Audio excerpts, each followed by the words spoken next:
இந்த கருத்துக்களை மனசில் எடுத்துக்கிட்டீங்களா, எடுத்து நடந்துக்கிட்டீங்களான்னு கேட்குறாங்க.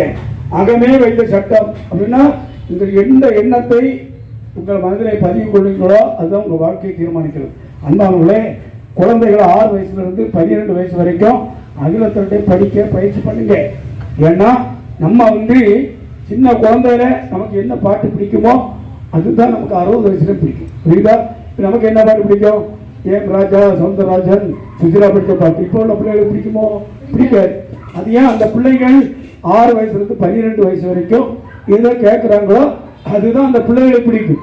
அதனால பிள்ளைகளுக்கு பிடிக்கிற அளவில் அகிலத்திரட்டை சின்ன பருவத்திற்கு உச்சி படிப்பு, உகப்படிப்பு, ஏடு வாசிப்பு இதெல்லாம் நீங்கள் என்ன செய்யணும்?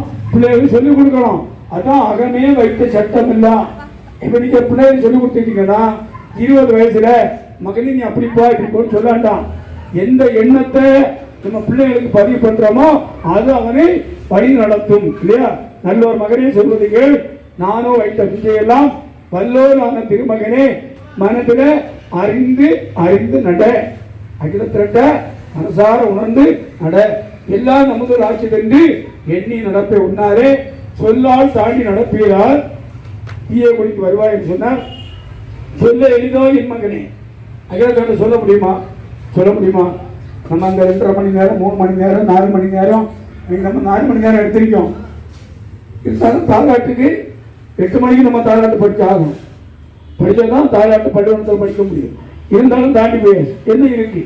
அப்போ சொல்ல எளிதோ என் மகனே, சொல்லாத அநேகம் தோன்றுமே, வெள்ள எளிதோ என் மகனே, மேலோர் ஆறாரும். நம்மளை யாருமே ஜெயிக்க முடியாது. எப்படி? நம்மளை யாருமே ஜெயிக்க முடியாது. ஜெயிக்க முடியுமா? முடியாதா? முடியாதா? நம்மளை யாரும் ஜெயிக்க முடியாதா? ஜெயிக்க முடியுமா? முடியாதா? முடியும். முடியாது. முடியும். ஏன் ஜெயிக்க முடியாது அப்படின்னா நம்ம தாழ்ந்துக்கிட்டா நம்ம யாரும் ஜெயிக்க முடியாது தானே. நம்ம இப்போ ஒரு ஆளை எதிர்த்தது தானே வெற்றி தோல்வி. நம்ம யாரும் எதிர்க்கல, தாழ்மையா போயிட்டோம். அடிச்சாலும் அடியே பண்ணிட்டு போயிட்டோம். வெற்றி தானே. உங்களுக்கு முதல்ல வெற்றியா இல்லை கடைசியில் வெற்றியா? வாழ்க்கையில முதல்ல வெற்றி வேணுமா கடைசியில் வெற்றி வேணும்? எல்லாரும் கடைசியில தான் வெற்றி. முதல்லையே வெற்றிங்க. ஐயா சொன்னபடி நடந்தீங்கன்னா வாழ்க்கை ஆரம்பத்திலிருந்தே வெற்றி தான். புரியுதா? அதனால உன்னை யாரும் வெல்ல முடியாது. கொல்ல எளிதா உன்னை யாரும் கொல்ல முடியாதா? உங்களை கொல்ல முடியாதா? கொல்ல முடியுமா? கொல்ல முடியுமா? முடியுமா? முடியாது. ஏன் அப்படின்னா நம்ம உயிர் ஆன்மா உடல் தான் யாரும் பண்ண முடியுமே தவிர என் உயிரை யாரும் கொல்ல முடியாது. நான் எங்களுக்கு உயிர். இதை நம்ம மனசுக்கு பயிற்சி பண்ணணும். மனம் நான் கிடையாது, உடல் நான் கிடையாது. நான் எங்களுக்கு உயிர். என் உயிருக்கு அழிவே கிடையாது. இதுதான் ஞானம். இதுதான் பிரம்மஞானம். புரியுதா? பிரம்மஞானம் நான் ஆன்மா, என் உயிர், என் உயிருக்கு அழிவே கிடையாது. இதை உணர்ந்துட்டீங்கன்னா வாழ்க்கையில எந்த விதமான துன்பமும் நமக்கு இல்லை. இந்த படியே நாரணம் இயம்ப மகவை ஏதோ கண்ணனூர் வேளா என் தகப்பா. ஐயா சொல்றத பாருங்க. கண்ணனூர் வேளா என் தகப்பா கடிதாய் உணர்ந்து படி நடக்க. ஐயா சொல்றாரு, உன்னுடைய வழி நடக்கிறது மிக கடினம். ஐயா நடக்கிறது மிக கடினம். ஏன் கடினம்னா 6 நாள் 12 நேரம் கசாயம் குடிக்கிறத விட கடினம் ஐயா வழி. இங்க வேற எங்க போனீங்கன்னா அந்த ஆங்கில மருந்து சாப்பிடுறது போல மாத்திரை போட்டுட்டு தண்ணி குடிச்சிடலாம், கட்டதெல்லாம் சாப்பிடலாம். ஆனா மருந்து குடிச்சா பத்தி கடன் வேண்டாம். அது போல ஐயா எங்களை ஏக புத்தியோடு இருக்கணும். அதான் கடிது. ஐயாவுடைய மிக கடிது. ஏன்னா உங்களுக்கு ஊர்ல கோயில் வச்சிருப்பாங்க, அது வச்சிருப்பாங்க, அங்க வாங்கன்னு சொல்லுவாங்க, சாப்பிட சொல்லுவாங்க. நம்ம மறக்க முடியாது. இருக்கா இல்லையா? அதெல்லாம் நம்ம ஜெயிக்கணும் இல்லையா? ஜெயிக்கணும் இல்லையா? இப்ப நான் ஜான்சி ராணி இருக்காங்க. அவங்க ஊர்ல ஐயா தாக்கல் இருக்கு, அம்மா கோயில் இருக்கு. அப்போ அதுல எதிர்நிலை இருக்கு. அப்போ அதை நம்ம ஜெயிக்கணும்னா பெரும் கடினம் தானே. அதோட சேர்ந்து வந்தா பிரச்சனை இல்லை. ஆனால் ஜெயிக்கணும்னா கடினம் தானே. அதனால இந்த உலகத்தில் ஐயாவை வாழ்றது மிக மிக கடினம். கடிதாய் ஒழுங்கு படி நடக்க எனக்கு என்ன தெரியும்? ஐயா சொல்றாங்க. இப்படி சொல்ல ஐயா சொல்றாங்க, மகனே நீ கை சேராதே. நீ கை சேர்ந்தா ஒருவரும் தாங்க. நீ யாரு? நீ தான் குரு. நீ தான் இல்லையா? மனுஷன் குருவா? மனுஷன் தர்மகர்த்தா ஆக முடியுமா? மனுஷன் குருவாக முடியுமா? முடியாது.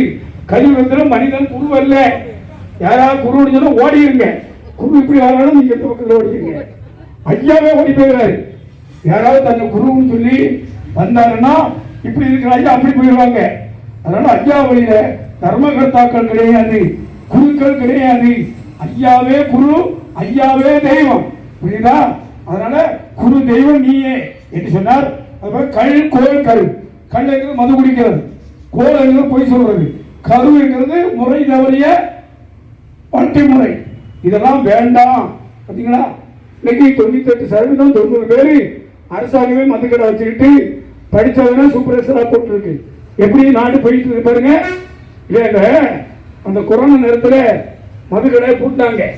அப்போ நிறைய வீடுகளில் குடிகாரங்க திருத்திட்டாங்க. திருந்தின உடனே அதுக்கப்புறம் அவங்க எல்லாம் அரசாங்கத்தில் சொன்னாங்க, ஐயா மதுக்கடை திறக்காதீங்க, எங்க கணவன் மேலே திருத்திட்டாங்க, வீட்டில் கொஞ்சம் நிம்மதி இருக்கு, இப்படி இருக்கு. இந்த அரசாங்கம் தெரியணுமா வேண்டாமா? இல்லையா? தெரியணுமா வேண்டாமா? மது குடிச்சா குடும்பம் நடந்த முடியாதுன்னு தெரியணுமா வேண்டாமா? அப்போ அதான் அரசாங்கம் ஒரு எந்த அரசாங்கம் இருந்ததுக்கு. அப்போ மதுங்கிறது மிக மோசமான. சுப்ரீம் கோர்ட்ல போய் அனுமதி வாங்கி திரும்ப மதுக்கடை திறந்தாங்க.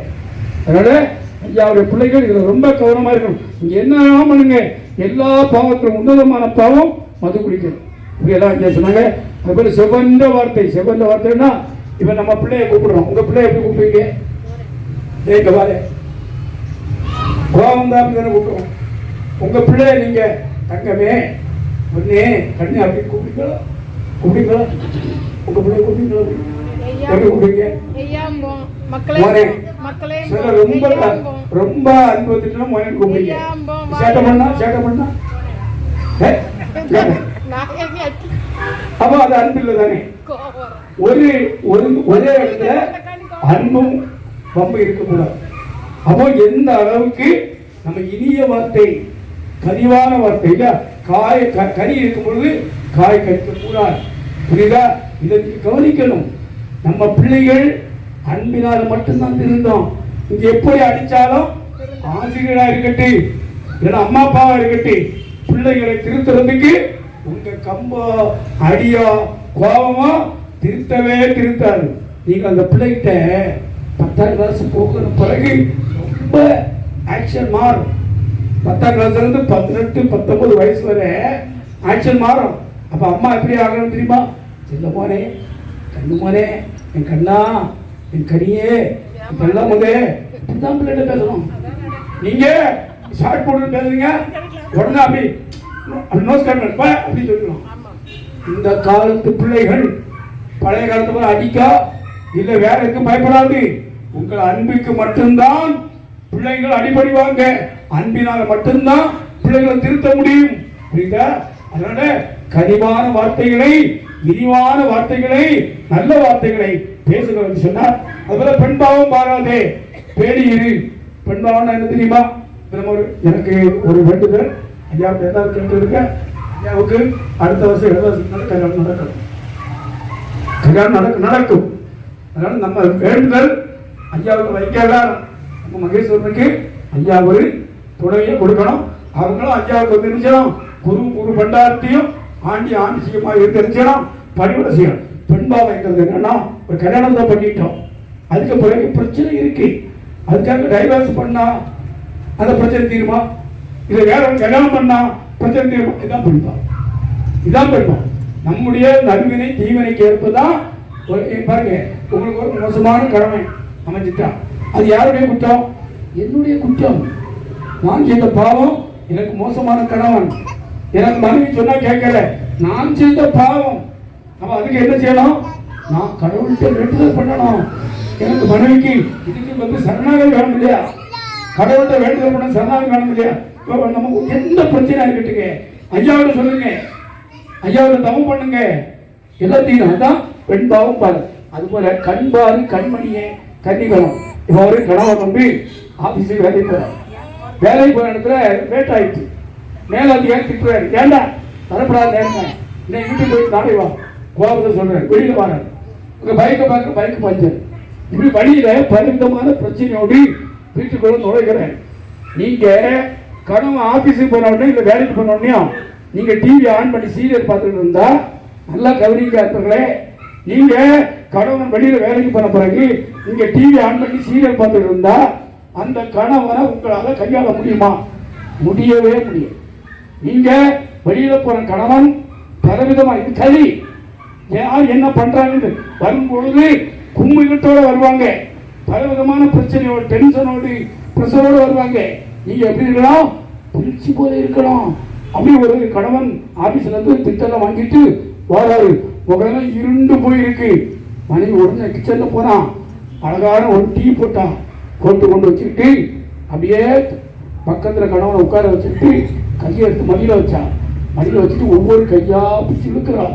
அவன் அவ்வளவு வேதனையில இருக்கிறான். பையன் கேட்கிறான், என்ன முகம்? அது ஆபீஸ் என்ன ஆபீஸ், உங்களை பற்றி அவனுக்கு என்ன தெரியும்?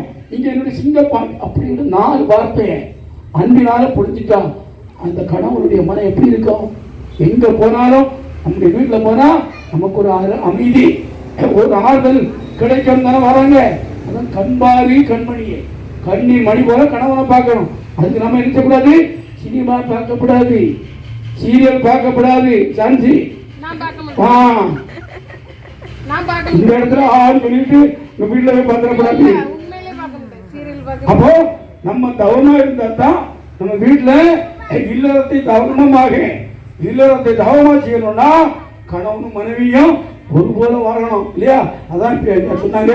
அதுபோல ஜாதி வரும், சக்கிரி பிரிச்சு வரை ஆதி ஜாதி ஆரம்பனை கட்டிவிட்டு ஒரு வேதம் தொப்பியை போடு என்பா, ஒரு வேதம் சிறுவையை போடு என்பா, அத்தனை அமன் சமக்கம் போடு என்பா, குற்றம் உரைப்பான் ஒரு வேதக்காரன். இவர்களால என்ன படிப்படையாக கடவுள் சொல்லுவாங்க, ஒன்றிலும் கை காணாமல் மறையில் அடித்து மாண்டு போவார்கள், பெற்றவர்கள் கற்றவர்கள் கண்டு போவார்கள் சொல்லி 3 நாட்களாக கடலுக்குள்ளே ஐயாவுக்கு விஞ்சை உபதேசம். ஐயாவுக்குள்ள உலக மக்கள் ஐயாவாக இருந்து அப்படின்னு சொன்னாங்க.